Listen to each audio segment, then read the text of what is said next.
Deepa Das Munshi ji,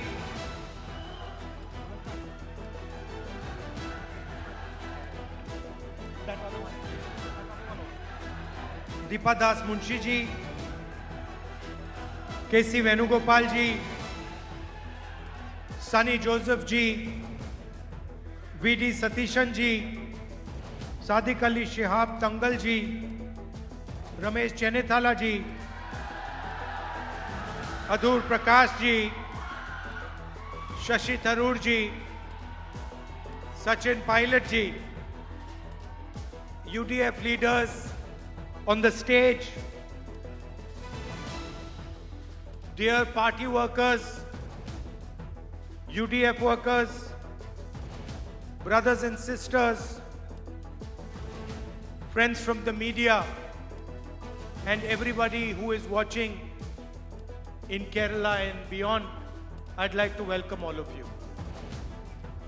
വേദിയിലും സദസ്സിലുമുള്ള ബഹുമാന്യരായ UDF-ന്റെ നേതാക്കളെ, പാർട്ടി പ്രവർത്തകരും UDF പ്രവർത്തകരുമായ ബഹുമാന്യ സഹോദരങ്ങളെ, കേരളത്തിനകത്തും പുറത്തു നിന്നുകൊണ്ട് ഈ മഹാസംഭവത്തെ നിരീക്ഷിച്ചുകൊണ്ടിരിക്കുന്ന, ഈ പരിപാടി ശ്രവിച്ചുകൊണ്ടിരിക്കുന്ന ബഹുമാന്യരായ സഹോദരന്മാരെ, സ്നേഹിതരെ, നിങ്ങൾക്ക് എൻ്റെ അഭിവാദ്യങ്ങൾ.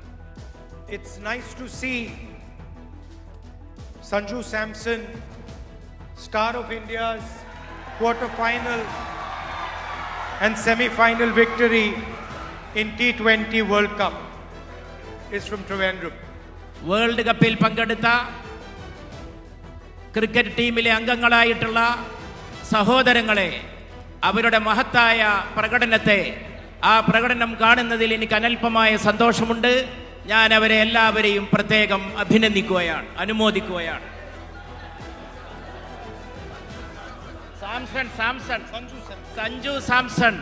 സഞ്ജു സാംസണെ പ്രത്യേകം ഈ സന്ദർഭത്തിൽ ഈ സദസ്സിന്റെ പേരിൽ നിങ്ങൾ അഭിനന്ദിക്കുകയാണ്.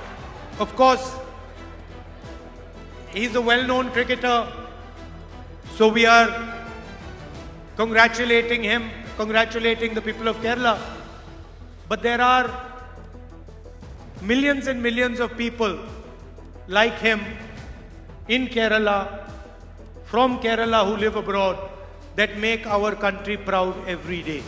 സഞ്ജു സാംസണെ പ്രത്യേകമായി അഭിനന്ദിക്കുന്നതോടൊപ്പം അദ്ദേഹത്തെ പോലെയുള്ള അസംഖ്യം പേരെ, നല്ല ക്രിക്കറ്റർമാരായി നല്ല സ്പോർട്സ് രംഗത്ത് ശോഭിച്ചുകൊണ്ടിരിക്കുന്ന ബഹുമാന്യരായിട്ടുള്ള നമ്മുടെ സന്താനങ്ങൾ, നാടിൻ്റെ സന്താനങ്ങൾ, സ്പോർട്സിൽ രാജ്യത്തിൻ്റെ അഭിമാനമുയർത്താൻ വേണ്ടി പ്രവർത്തിച്ചു കൊണ്ടിരിക്കുന്നവരെ എല്ലാവരെയും, ആ സ്പോർട്സ് താരങ്ങളെ എല്ലാവരെയും സഞ്ജു സാംസന്റെ പേരിൽ തന്നെ ഞാൻ പ്രത്യേകം അനുമോദിക്കുന്നു.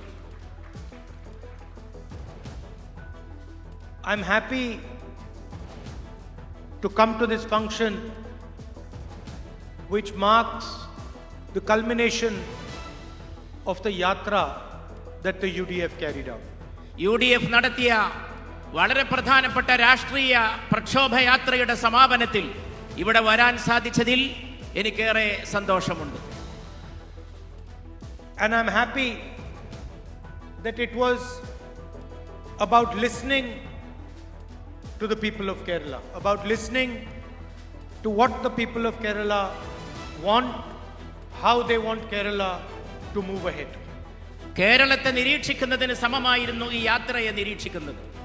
കേരളത്തിലെ ജനങ്ങൾ എന്താഗ്രഹിക്കുന്നു, അവരുടെ സ്ഥിതിഗതികൾ എന്താണ്, നാളത്തെ കേരളത്തെക്കുറിച്ചുള്ള അവരുടെ ഭാവന എന്താണ്, അത് നിരീക്ഷിക്കുന്നതിന് ഈ യാത്ര വളരെയേറെ സഹായിച്ചു. And if we want to discuss Kerala and the future of Kerala, we have to understand that Kerala is a global idea. കേരളത്തെക്കുറിച്ച് പറയുമ്പോൾ, കേരളത്തെക്കുറിച്ച് മനസ്സിലാക്കാൻ ശ്രമിക്കുമ്പോൾ പ്രഥമവും പ്രധാനവുമായിട്ട് എനിക്ക് തോന്നുന്നത് കേരളം ഒരു ആഗോള ആശയമാണ് എന്നുള്ളതാണ്. It is of course a state in our beautiful country, but it is also a global concept, a global idea.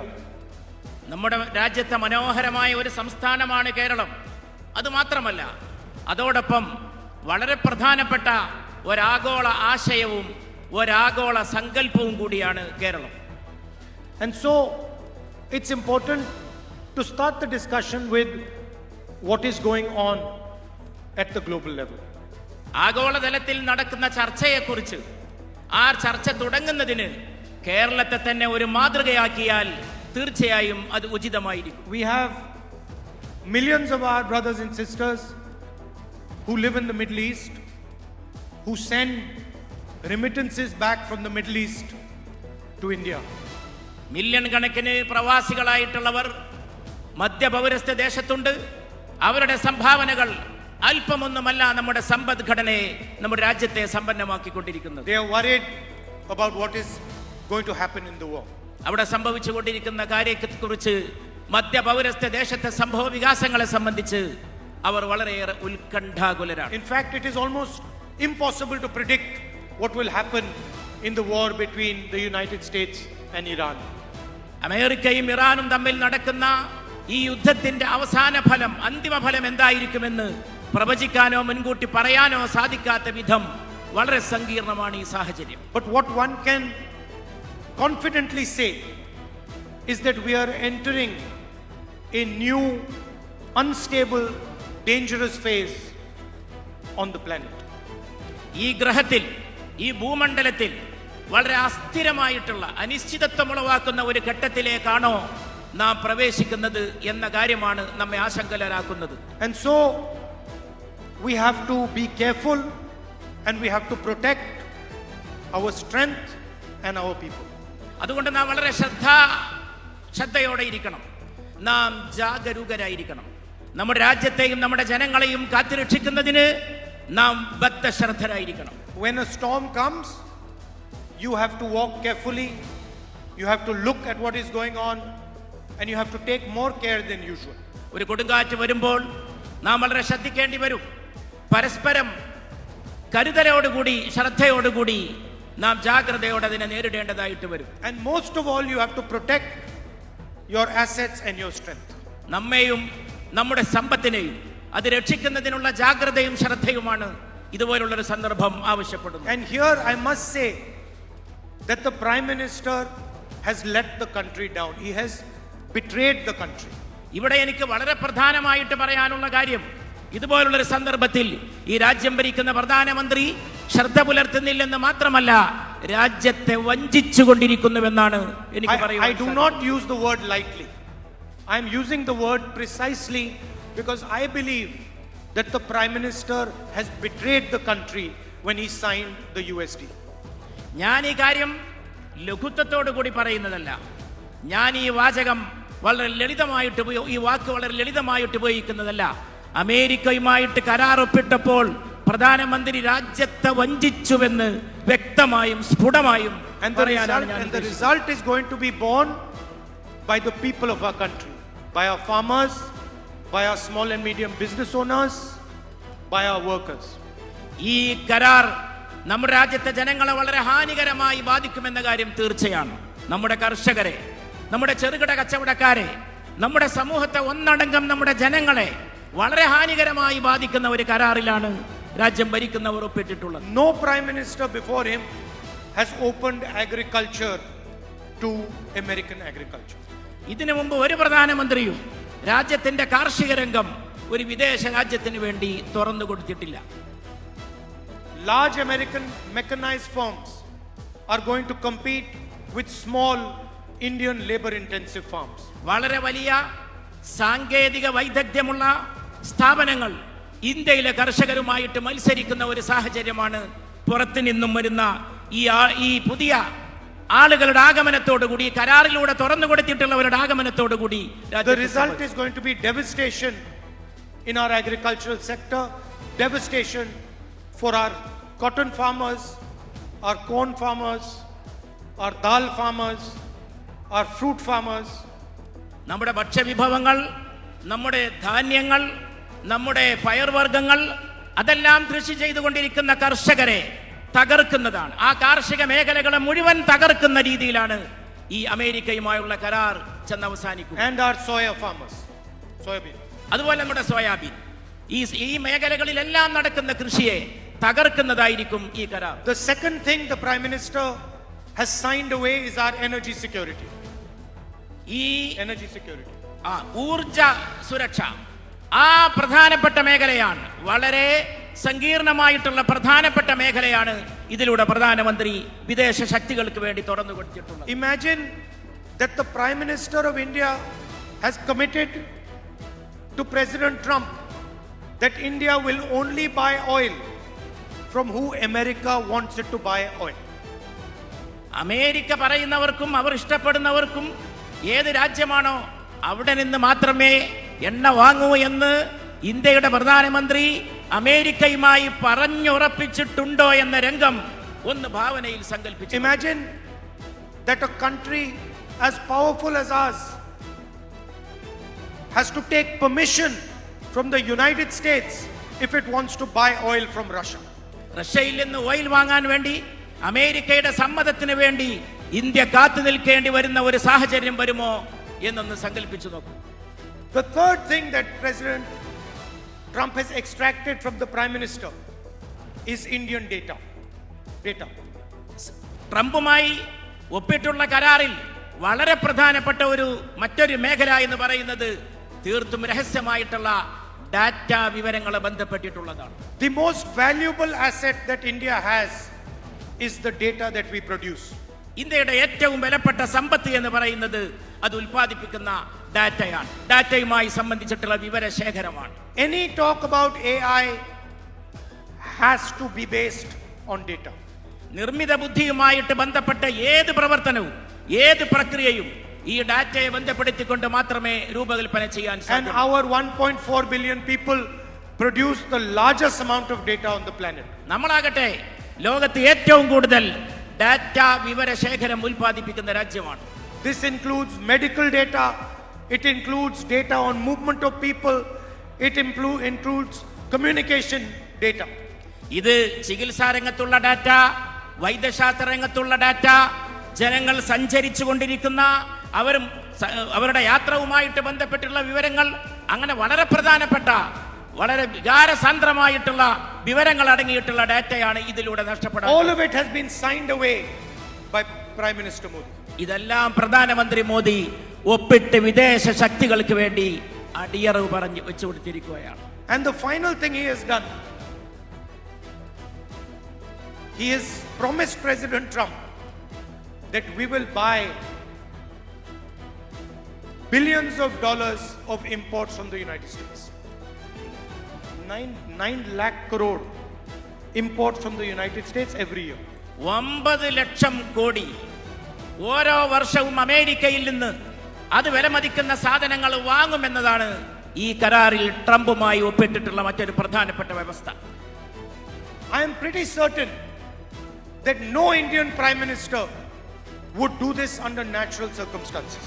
ഒരു പ്രധാനമന്ത്രി, രാജ്യത്തിന്റെ പരമാധികാരത്തിൽ വിശ്വസിക്കുന്ന ഈ രാജ്യം ഭരിച്ചിട്ടുള്ള ഒരു പ്രധാനമന്ത്രിയും ചെയ്യാൻ ധൈര്യപ്പെടാത്ത കാര്യമാണ് ഇതിലൂടെ പ്രധാനമന്ത്രി. I am confident that Narendra Modi would not sell the Indian farmer Indian data under normal circumstances.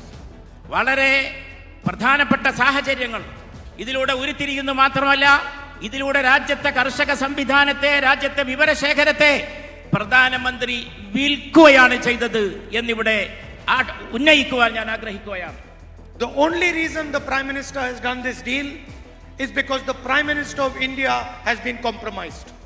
ഇതിന് പ്രധാനപ്പെട്ട കാരണം എന്തെന്നാൽ വളരെ വലിയ വിട്ടുവീഴ്ചകൾക്ക് പ്രധാനമന്ത്രി വിധേയനാകേണ്ടി വന്നു എന്നുള്ളതാണ്. There are 3.5 million Epstein files that have still not been revealed.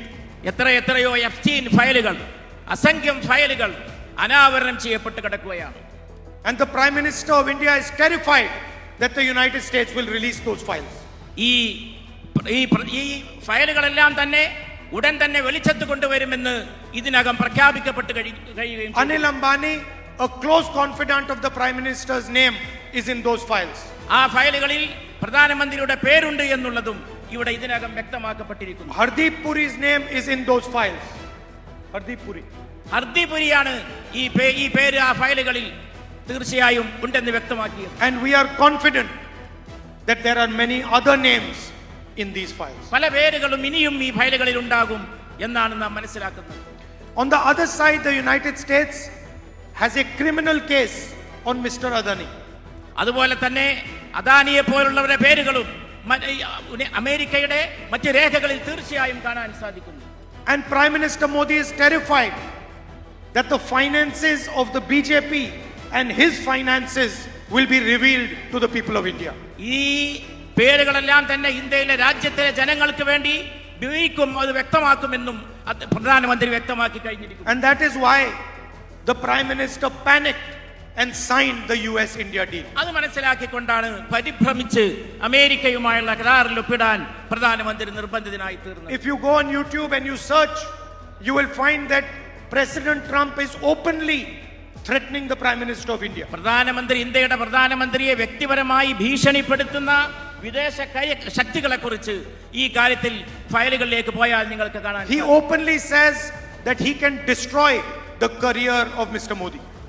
മോദിയുടെ കരിയർ തന്നെ തകർക്കുമെന്ന രീതിയിലുള്ള വലിയ വിശദീകരണങ്ങളാണ് അവർ നടത്തിക്കൊണ്ടിരിക്കുന്നത്. So Mr. Modi is controlled by President Trump.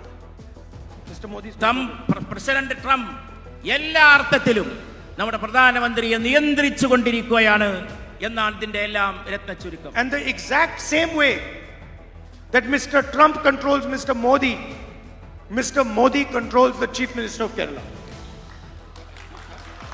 The same way Trump controls Mr. Modi controls the Chief Minister of Kerala. എങ്ങനെയാണോ ഈ Trump മോദിയെ നിയന്ത്രിച്ചു കൊണ്ടിരിക്കുന്നത്, അതേ പ്രകാരമാണ് പ്രധാനമന്ത്രി കേരളത്തിന്റെ മുഖ്യമന്ത്രിയെയും. Everybody knows this. ഇതിന്റെ കാരണം എന്തെന്ന് ഞാൻ നിങ്ങളോട് പറയാം. In fact, if you seriously go and ask workers of the CPM this question, they will admit that what I am saying is correct. കേരളത്തിലെ പാർട്ടി പ്രവർത്തകരോട്, കേരളത്തിലെ തൊഴിലാളികളോട്, അവരുടെ പ്രശ്നങ്ങളോട് ഈ ഗവൺമെന്റ് സ്വീകരിച്ചു കൊണ്ടിരിക്കുന്ന സമീപനം എന്താണ് എന്നുള്ളത് മനസ്സിലാക്കാൻ ശ്രമിച്ചാൽ തന്നെ ഈ കാര്യം നമുക്ക് വ്യക്തമായിട്ട് ഗ്രഹിക്കാൻ കഴിയും. I want to understand why the CBI and the ED take action against opposition politicians but do not take action against the Chief Minister of Kerala or the politicians of Kerala. കൂട്ടരും കേന്ദ്ര ഗവൺമെന്റിന്റെ ഏജൻസികൾ ഇവിടുത്തെ UDFന്റെ നേതാക്കന്മാർക്കും പ്രവർത്തകന്മാർക്കും എതിരെ നീങ്ങുമ്പോൾ എന്തുകൊണ്ടാണ് മുഖ്യമന്ത്രിക്കും കൂട്ടർക്കുമെതിരെ നീങ്ങാൻ അവർ മുന്നോട്ട് വരാത്തത് എന്നുള്ളതും ഈ അവസരത്തിൽ. I've got 36 cases on me. I've got 36 cases on me. 36 cases. 36 കേസാണ് അദ്ദേഹത്തിനെതിരെ ഇവിടെ രംഗത്തുള്ളത്. 36 കേസാണ് ഈ രാജ്യത്ത് എനിക്കെതിരെ ഇതിനകം അവർ എടുത്തിട്ടുള്ളത്.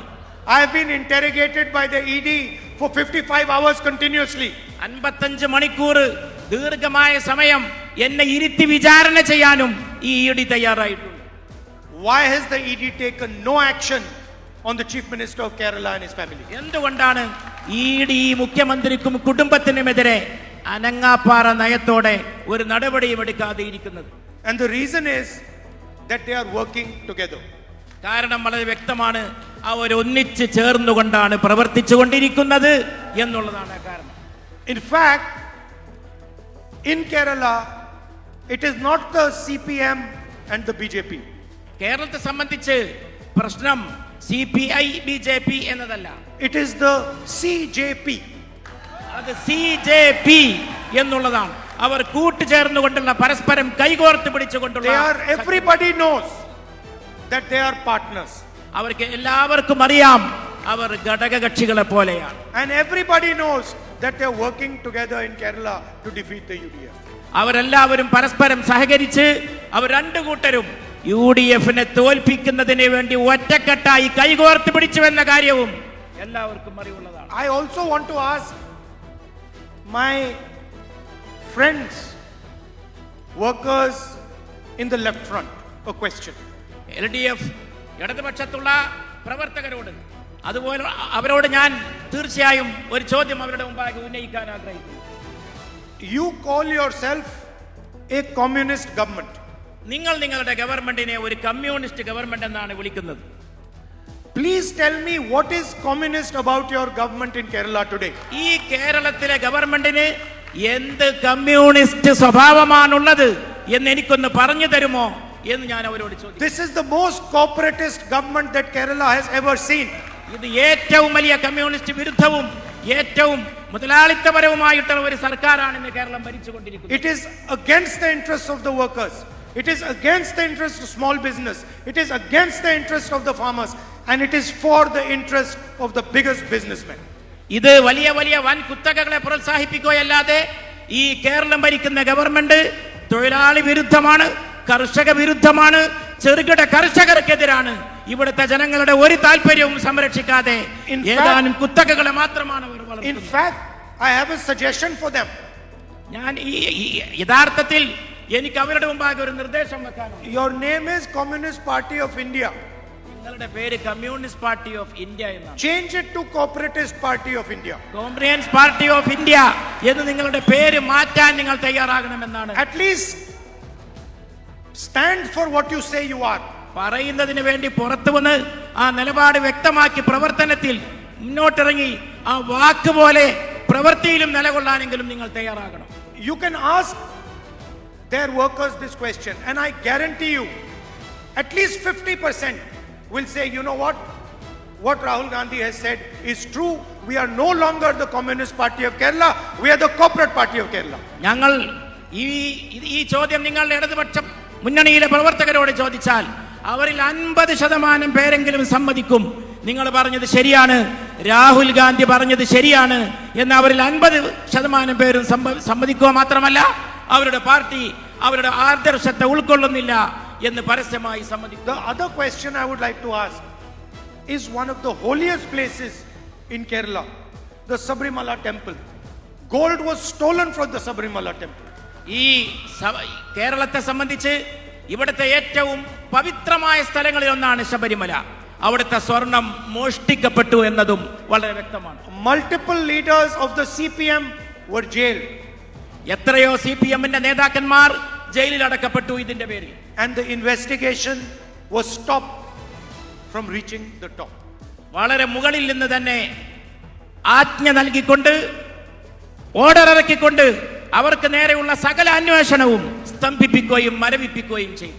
Don't worry, we will take strict action against the people who have dishonored Sabrimala. പക്ഷേ എന്റെ പ്രിയപ്പെട്ട സഹോദരങ്ങളെ, നിങ്ങൾ ഉത്കണ്ഠപ്പെടേണ്ടതില്ല. അവിടുത്തെ സ്വർണം കട്ടവർക്കെതിരെ ശക്തമായ നിലപാട് കേരളത്തിലെ ജനങ്ങൾക്ക് വേണ്ടി ഒരു ദിവസം നാം എടുക്കുക തന്നെ ചെയ്യും എന്നാണ് എനിക്ക് പറയാനുള്ളത്. I was just speaking to the leaders who took part in the yatra. യാത്രയിൽ പങ്കെടുത്ത നേതാക്കളോട് ഞാൻ അല്പം മുമ്പ് സംസാരിക്കുകയായിരുന്നു. And I said it is a listening yatra. It was a yatra that listened to people. ജനങ്ങളെ ശ്രദ്ധിക്കുന്ന ഒരു യാത്രയാണത് എന്ന് അവർ എന്നോട് പറഞ്ഞു. And everybody understands that the LDF government has created a massive unemployment problem in Kerala. കേരളത്തെ സംബന്ധിച്ച് വളരെ വിപുലമായിട്ടുള്ള വ്യാപകമായ തൊഴിലില്ലായ്മ ഇടതുപക്ഷ ഗവൺമെന്റ് സ്വീകരിച്ചു എന്നുള്ളത് വളരെ വ്യക്തമാണ്. Modi has destroyed the employment system in India, and CPM has destroyed the employment system in Kerala. Modi ഇന്ത്യയുടെ തൊഴിൽ മേഖല തകർത്തു, തൊഴിലില്ലായ്മ രൂക്ഷമാക്കി. CPM കേരളത്തിന്റെ തൊഴിൽ മേഖല തകർത്തു, ഇവിടെ തൊഴിലില്ലായ്മ വ്യാപകമാക്കി. And we are going to take full action on reigniting employment in Kerala.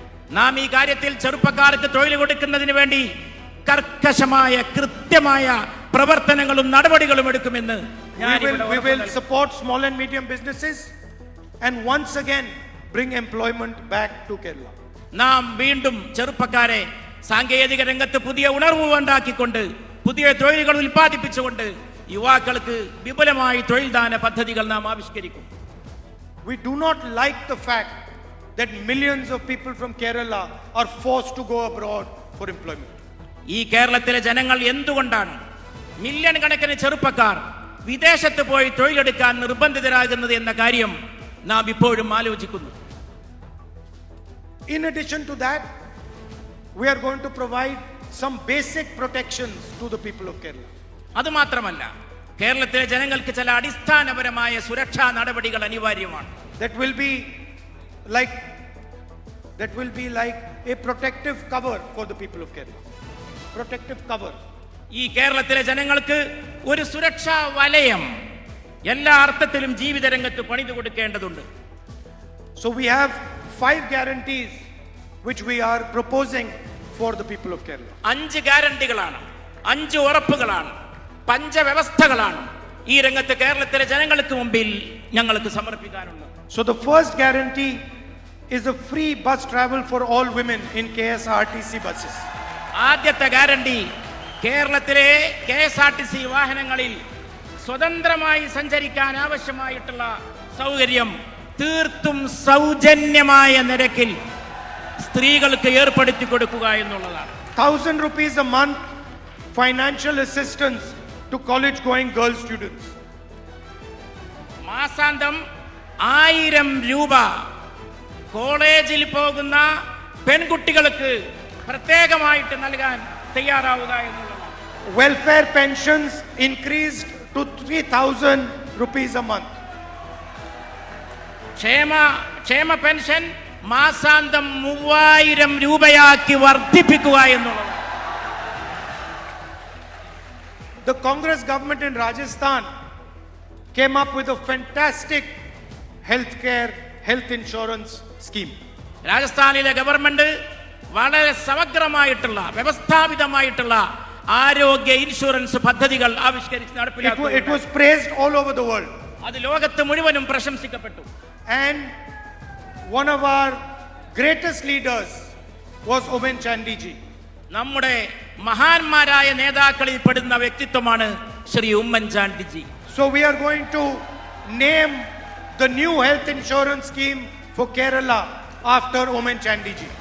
Oommen ചാണ്ടിയുടെ കാലശേഷം കേരളത്തിലെ ആ ഇൻഷുറൻസ് സംഭവത്തിന് അതിന് തകർച്ച സംഭവിച്ചിട്ടുണ്ട്. And that is going to provide 25 lakh rupees of insurance for every household. ഓരോ വീടിനും ഓരോ കുടുംബത്തിനും 25 ലക്ഷം വരെയുള്ള ഹെൽത്ത് ഇൻഷുറൻസ് പദ്ധതി ആവിഷ്കരിക്കുമെന്ന് ഞാൻ ഇവിടെ പ്രഖ്യാപിക്കുകയാണ്. Up to 5 lakh interest-free loans for youngsters who want to start their businesses. അതിൽ 5 ലക്ഷം വരെയുള്ളവർക്ക് അതിൽ 5 ലക്ഷം വരെ ചെറുപ്പക്കാർക്ക് പുതിയ ബിസിനസ് തുടങ്ങാൻ ആഗ്രഹിക്കുന്ന ചെറുപ്പക്കാർക്ക് സൗജന്യമായി കടം ഫ്രീ ലോൺ നൽകുന്നതിനായിരിക്കും ഉപയോഗപ്പെടുന്നത്. And a dedicated ministry for senior citizens welfare. മുതിർന്ന പൗരന്മാർക്ക് വേണ്ടി അവർക്ക് സേവനത്തിന് വേണ്ടി അർപ്പിക്കപ്പെട്ട ഒരു പ്രത്യേക മന്ത്രാലയം പ്രായം ചെന്നവർക്ക് വേണ്ടി തുടങ്ങാൻ നാം തയ്യാറാകും. You know, today I had a talk with some technology experts. ഇന്ന് ചില സാങ്കേതിക വിദഗ്ധരുമായിട്ട് സംഭാഷണം നടത്താൻ എനിക്ക് അവസരമുണ്ടായി. And we discussed the future of Kerala with regards to technology, with regards to data. ഡാറ്റയുമായി ബന്ധപ്പെട്ട് സാങ്കേതിക വിദ്യകളുമായി ബന്ധപ്പെട്ട് കേരളത്തിന്റെ ഭാവിയെക്കുറിച്ച് അവരോട് വളരെ ഗൗരവത്തിൽ ചർച്ച നടത്താൻ സാധിച്ചു. And one of the questions I was asked in that conversation was, when are we going to see that freebies are not given to people in politics anymore? That freebies എന്നാണ് നിങ്ങൾ ഉൽപ്പാദിപ്പിക്കാനും പ്രദാനം ചെയ്യാനും പോകുന്നത് എന്ന ചോദ്യമാണ് പ്രധാനമായിട്ട് ഞാൻ ഇവിടെ ഉന്നയിക്കുകയുണ്ടായി. And my answer to the question was that freebies are actually given to Adani and Ambani. ഞാൻ അങ്ങനെ ഒരു ചോദ്യം ഉന്നയിക്കാനുണ്ടായ കാരണം ഈ ഫ്രീബീസ് എപ്പോഴും നൽകപ്പെടുന്നത് അദാനിക്കും കൂട്ടർക്കും മാത്രമാണ് ഈ രാജ്യത്ത്. Lakhs of crores of their loans are forgiven. കോടിക്കണക്കിന് വരുന്ന അവരുടെ കടങ്ങളാണ് എഴുതി തള്ളിയിട്ടുള്ളത്. They are given huge tracts of land for free. അവർക്ക് ഫ്രീ ആയിട്ട് ഏക്കറക്കണക്കിന് ഭൂമി വിട്ടുകൊടുത്തിരിക്കുകയാണ്. So it is absolutely correct for us to provide protection to the poorest people of our state. അതുകൊണ്ട് ഈ രംഗത്ത് പ്രവർത്തിക്കുന്നവർക്ക് സുരക്ഷ നൽകുക എന്നുള്ളത് നമ്മെ സംബന്ധിച്ച് വളരെ പ്രധാനപ്പെട്ട കാര്യമാണ്. And we are proud that we are providing this protection to the people of Kerala. ഇതിലൂടെ കേരളത്തിലെ ജനങ്ങൾക്ക് വലിയ സുരക്ഷ പ്രദാനം ചെയ്യാൻ സാധിക്കുമെന്ന് നാം തീർച്ചയായും പ്രത്യാശിക്കുന്നു. Finally, I'd like to end with a little bit of political advice. അവസാനം എനിക്കല്പം രാഷ്ട്രീയ ഉപദേശവും നിങ്ങളുടെ മുമ്പാകെ വെക്കാം. And this is not coming from me, but this is coming from the people of Kerala. ഇത് എൻ്റെ ഉള്ളിൽ നിന്ന് വരുന്നതല്ല, കേരളത്തിലെ ജനങ്ങളുടെ മനസ്സിൽ നിന്ന് വരുന്നതാണ്. And it is advice to the leadership of the UDF. അത് മുമ്പിലിരിക്കുന്ന നിങ്ങളോടല്ല, വേദിയിലുള്ള നേതാക്കളോടാണ്, UDFന്റെ നേതാക്കളോടാണ് എനിക്ക് നടത്താൻ. Not from me, but from the people of Kerala. എൻ്റെ ഭാഗത്ത് നിന്നല്ല, കേരളത്തിലെ ജനങ്ങളുടെ ഭാഗത്ത് നിന്നാണ് ആ നിർദ്ദേശവും ഉപദേശവും. So don't get angry with me, I am the messenger only. അതുകൊണ്ട് എന്നോട് ദേഷ്യം പിടിക്കരുത്, ഞാൻ ജനങ്ങളുടെ അഭിപ്രായം നിങ്ങൾക്ക് എത്തിച്ചു നൽകുന്ന ഒരു ദൂതൻ മാത്രമാണ്. See, there are many beautiful dances in Kerala. Dances. കേരളത്തിൽ വളരെ സുന്ദരമായിട്ടുള്ള നർത്തകരുണ്ട്. മോഹിനിയാട്ടം, ഒരുപാട് നൃത്തരൂപങ്ങളുള്ള, കല കൊണ്ട് വളരെ സമ്പന്നമായിട്ടുള്ള പ്രദേശമാണ് Keralam. Some dances are individual dances. ചില നൃത്തങ്ങൾ വ്യക്തിഗത നൃത്തങ്ങളാണ്. Where suddenly one dancer comes in the middle and starts to dance. ഒരാൾ മുന്നോട്ട് വന്നുകൊണ്ട് ഒറ്റക്ക് നൃത്തം ചെയ്യാൻ തുടങ്ങും, അത് ആളുകളെ ആകർഷിക്കും. Like in Mohiniyattam, one person dances. Mohiniyattam നോക്കൂ, ഒറ്റ വ്യക്തിയാണ് വേദിയിൽ വരുന്നത്, ആ ഒറ്റ വ്യക്തി നൃത്തം ചെയ്യുന്നു. And then there are also group dances where everybody dances together. അതോടൊപ്പം സംഘനൃത്തങ്ങളുമുണ്ട്. ആ സംഘനൃത്തങ്ങളിൽ ഒരുപാട് പേർ ഒന്നിച്ചു ചേർന്ന് നൃത്തം വെക്കുന്നതാണ് നാം കാണാറുള്ളത്. Now, when a group dance is taking place, suddenly if one person starts to dance, it looks ridiculous. അങ്ങനെ ഒരു സംഘനൃത്തം നടക്കുമ്പോൾ ചിലപ്പോൾ എവിടെയെങ്കിലും ഒരാൾ വന്ന് ഒറ്റക്കൊരു നൃത്തം നടത്തി മറ്റുള്ളവരുടെ ആകർഷണം നേടാൻ ശ്രമിക്കാറുണ്ട്. So the advice from the people of Kerala to the UDF leaders is dance together. അതുകൊണ്ട് കേരളത്തിലെ UDF നേതാക്കളോട് എനിക്ക് നൽകാനുള്ള ഉപദേശം, കേരളത്തിലെ ജനങ്ങൾക്ക് വേണ്ടി നൽകാനുള്ള ഉപദേശം, ഒന്നിച്ചു ചേർന്ന് കൂട്ടമായി ഒരു സംഘനൃത്തമായി മാറൂ. And they are already saying if the UDF dances together harmoniously, we are going to make you the government of Kerala. They already saying. ജനങ്ങൾ ഒരു കാര്യവും കൂടി അതിന്റെ കൂടെ ചേർത്ത് പറയുന്നുണ്ട്. UDF നേതാക്കന്മാർ ഒന്നിച്ചു ചേർന്ന് കൈകോർത്ത് പിടിച്ച് ഒരു സംഘനൃത്തം സമ്മാനിച്ചാൽ ഞങ്ങൾ നിങ്ങളെ അധികാരത്തിൽ എത്തിക്കാമെന്നും കേരളത്തിലെ ജനങ്ങൾ ഉദ്ഘോഷിക്കുന്നത് ഞാൻ കേൾക്കുന്നു. So that was little bit of political advice. I apologize if it was out of place. അതാണ് എൻ്റെ രാഷ്ട്രീയ ഉപദേശം. അങ്ങനെ പറയുന്നതിൽ വല്ല അനിഷ്ടവും ഉണ്ടെങ്കിൽ ഞാൻ ക്ഷമാപണം നടത്തുകയാണ്. Once again, whenever I come here, it is an honor for me to come to Kerala, this great land, to come to see the people of Kerala. ഈ മഹത്തായ നാട്ടിൽ വരുന്നത്, കേരളത്തിൽ വരുന്നത്, ഇവിടുത്തെ സുന്ദരന്മാരായിട്ടുള്ള സൗന്ദര്യമുള്ള ജനങ്ങളെ കാണുന്നത്, നല്ല മനുഷ്യരെ കാണുന്നത് വളരെ സന്തോഷകരവും അഭിമാനകരവുമായിട്ടുള്ള കാര്യമാണ്. I am looking at that picture over there. That picture there. ഞാൻ ഈ വേദിയുടെ ഒരു വശത്ത് വെച്ചിരിക്കുന്ന ഈ ചിത്രം സാഗൂതം ശ്രദ്ധിക്കുകയായിരുന്നു. And I can see top quality leadership in that photograph. എനിക്ക് ഈ ഫോട്ടോയിൽ കേരളത്തിലെ ഐക്യ ജനാധിപത്യ മുന്നണിയുടെ സമുന്നതരായ നേതാക്കളെയാണ് കാണാൻ സാധിക്കുന്നത്. Each person in that photograph is a formidable political leader. ഈ ചിത്രത്തിൽ കാണുന്ന ഓരോ നേതാവും കേരളത്തെ സംബന്ധിച്ച് അവഗണിക്കാൻ കഴിയാത്ത ശക്തന്മാരായിട്ടുള്ള നേതാക്കളാണ്. And each one of them represents some part of Kerala society. കേരളീയ സമൂഹത്തിന്റെ ഏതെങ്കിലും സുപ്രധാനമായ ഒരു ഭാഗത്തെയാണ്, അതിന്റെ പ്രതിനിധി ഭവിക്കുകയാണ് ഇതിലെ ഓരോ നേതാവും ചെയ്യുന്നത്. So I want them to all work together to defeat the corrupt left front government. ഈ ഇടതുപക്ഷ ഗവൺമെന്റിനെ തോൽപ്പിക്കുന്നതിന് വേണ്ടി, ചെറുത്ത് തോൽപ്പിക്കുന്നതിന് വേണ്ടി അവരെല്ലാവരും ഒറ്റക്കെട്ടായി കൈകോർത്ത് പിടിച്ച് പ്രവർത്തിക്കണമെന്ന് ഞാൻ അഭ്യർത്ഥിക്കുകയാണ്. And to help give a fantastic future to the people of Kerala. കേരളത്തിന് അത്ഭുതകരമായിട്ടുള്ള ഒരു ഭാവി സമ്മാനിക്കണമെന്നും ഞാൻ അവരോട് അഭ്യർത്ഥിക്കുകയാണ്. I said today earlier that I owe a debt to the people of Kerala. I owe debt to the people of Kerala. ഞാൻ കേരളത്തിലെ ജനങ്ങളോട് വളരെ കടപ്പെട്ടവനാണ്. And I will never forget that debt. ഞാൻ ഒരിക്കലും കേരളത്തിലെ ജനങ്ങളോടുള്ള കടപ്പാട് എന്റെ ജീവിതത്തിൽ ഒരിക്കലും ഞാൻ മറക്കുകയില്ല. When I was being attacked mercilessly, ruthlessly by the BJP, by the RSS, Kerala embraced me. ബിജെപിയുടെയും RSSന്റെയും ക്രൂരമായ ദയാദാക്ഷിണ്യമില്ലാത്ത ആക്രമണങ്ങൾക്ക് ഞാൻ ഇരയാക്കപ്പെട്ടത് തീർച്ചയായും ഞാൻ They say that you find out who your friends are in the most difficult time. ഈ ബുദ്ധിമുട്ടുള്ള സമയത്ത്, അങ്ങനെ ആക്രമിക്കപ്പെട്ട സമയത്ത് കേരളത്തിലെ ജനങ്ങളാണ്, നിങ്ങളാണ് എന്റെ കൂടെ ഒരു മടിയും കൂടാതെ നിലയുറപ്പിക്കുകയുണ്ടായത്.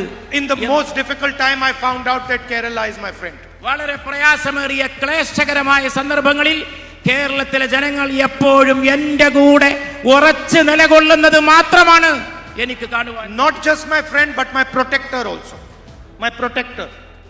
Not just my friend but also my protector. മാത്രമല്ല ഇതെന്റെ സംരക്ഷകരായിട്ടുള്ള എന്റെ സുഹൃത്തുക്കൾ മാത്രമല്ല, അല്ലാത്തവരും എന്നോടൊപ്പം നിന്നിട്ടുണ്ട് എന്നുള്ളതാണ്. So I am ready to do whatever the people of Kerala want to help build a good future for the people. അതുകൊണ്ട് കേരളത്തിന്റെ ഭാവിക്ക് വേണ്ടി നിങ്ങൾ ആവശ്യപ്പെടുന്നത് എന്താണോ അത് നിങ്ങൾക്ക് വേണ്ടി ചെയ്തു തരാൻ ഞാൻ സർവദാ സന്നദ്ധനാണ് എന്ന് ഞാൻ എന്റെ സഹോദരൻ. And I am forever a soldier of the people of Kerala. ഞാൻ കേരളത്തിലെ ജനങ്ങൾക്ക് വേണ്ടി നിലകൊള്ളുന്ന ഒരു പടയാളിയാണ്, നിങ്ങളുടെ കർമ്മഭടനാണ് എന്ന് ഞാൻ നിങ്ങളോട് പറയും. Thank you very much.